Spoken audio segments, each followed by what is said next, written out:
Hey everyone, thanks for taking a quick moment to check this video out.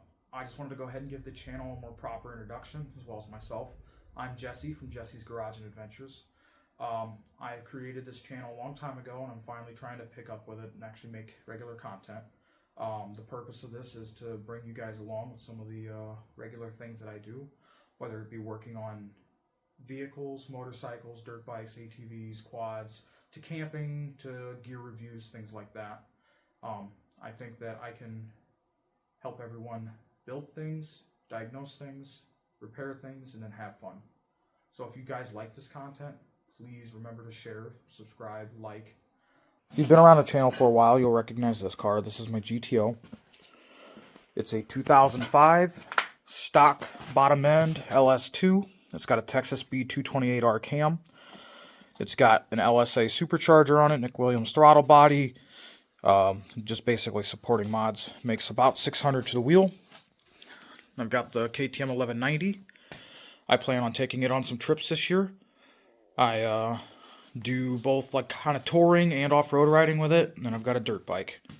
It's a 2014 Gas XC300R. A little bit of a mess in here, but I get a lot of work done in this garage. I also work on a lot of motorcycles and ATVs and dirt bikes and everything else. I'm in the middle of a bunch of stuff right now. So if you've been around the channel for a while, you may recognize this. This is my 65 C10. I pulled it out of the woods at one of my previous co-workers' houses. It has been was sitting for a long time, has been sitting again. After college, life just kind of got in the way, and I never really got to working on it again.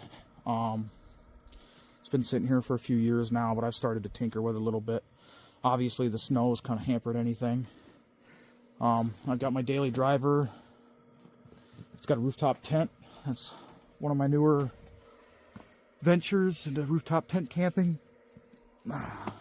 Hopefully this Jeep will be gone here soon. This is my old Jeep. There's old videos of this thing. It's for sale. Had somebody come look at it today. Hopefully it'll be gone. And this is probably the main project of the channel right now. It's a 1989 Suburban. It's got a 350 in it. It's lifted 4.5 inches on black Rhino trim wheels. Runs good. I really don't have many issues out of it, but I want to do a lot of upgrades to it.